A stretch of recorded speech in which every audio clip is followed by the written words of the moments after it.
দশম খণ্ড, দ্বিতীয় পরিচ্ছেদ। শ্রীরামকৃষ্ণ সমাধিস্থ, ঈশ্বরাবেশে মার সঙ্গে কথা।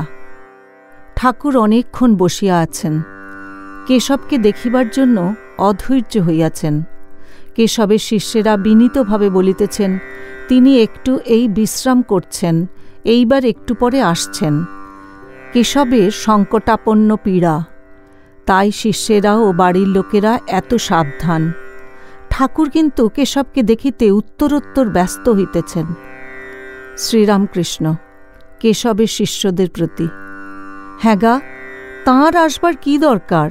আমি ভিতরে যাই না কেন? প্রসন্ন বিনীতভাবে, আজ্ঞে, আর একটু পরে তিনি আসছেন। ঠাকুর, যাও, তোমরাই অমন করছ, আমি ভেতরে যাই। প্রসন্ন ঠাকুরকে ভুলাইয়া কেশবের গল্প করিতেছেন। প্রসন্ন, তাঁর অবস্থা আর একরকম হয়ে গেছে। আপনারই মতো মার সঙ্গে কথা কন।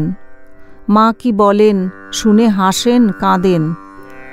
কেশব জগতের মার সঙ্গে কথা কন, হাসেন, কাঁদেন, এই কথা শুনিবা মাত্র ঠাকুর ভাবাবিষ্ট হইতেছেন।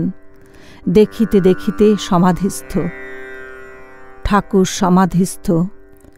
শীতকাল, গায়ে সবুজ রঙের বনাতের গরম জামা, জামার উপর একখানি বনাত, উন্নত দেহ, দৃষ্টি স্থির, একেবারে মগ্ন। অনেকক্ষণ এই অবস্থায়। সমাধিভঙ্গ আর হইতেছে না। সন্ধ্যা হইয়াছে। ঠাকুর একটু প্রকৃতিস্থ। পার্শ্বের বৈঠকখানায় আলো জ্বালা হইয়াছে। ঠাকুরকে সেই ঘরে বসাইবার চেষ্টা হইতেছে। অনেক কষ্টে তাহাকে বৈঠকখানার ঘরে লইয়া যাওয়া হইল। ঘরে অনেকগুলি আসবাব, কৌচ, কেদারা, আলনা, গ্যাসের আলো। ঠাকুরকে একখানা কৌচের উপর বসানো হইল। কৌচের উপর বসিয়াই আবার বাহ্যশূন্য, ভাবাবিষ্ট।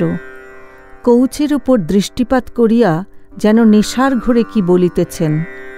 আগে এসব দরকার ছিল, এখন আর কি দরকার? রাখাল দৃষ্টে, রাখাল, তুই এসেছিস? বলিতে বলিতে ঠাকুর আবার কি দেখিতেছেন। বলছেন, এই যে মা এসেছ, আবার বারাণসী কাপড় পরে কি দেখাও? মা, হাঙ্গাম করো না, বসো গো, বসো। ঠাকুরের মহাভাবের নেশা চলিতেছে। ঘর আলোকময়।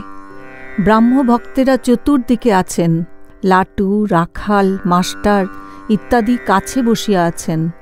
ঠাকুর ভাবাবস্থায় আপনা আপনি বলিতেছেন, দেহ আর আত্মা, দেহ হয়েছে আবার যাবে, আত্মার মৃত্যু নাই। যেমন সুপারি, পাকা সুপারি ছাল থেকে আলাদা হয়ে থাকে। কাঁচা বেলায় ফল আলাদা আর ছাল আলাদা করা বড় শক্ত। তাঁকে দর্শন করলে, তাঁকে লাভ করলে দেহবুদ্ধি যায়। তখন দেহ আলাদা, আত্মা আলাদা বোধ হয়। কেশবের প্রবেশ। কেশব ঘরে প্রবেশ করিতেছেন। পূর্ব দিকে দ্বার দিয়া আসিতেছেন। যাহারা তাহাকে ব্রাহ্ম সমাজ মন্দিরে বা টাউন হলে দেখিয়াছিলেন, তাহারা তাহার অস্থি চর্মসার মূর্তি দেখিয়া অবাক হইয়া রহিলেন। কেশব দাঁড়াইতে পারিতেছেন না, দেয়াল ধরিয়া ধরিয়া অগ্রসর হইতেছেন।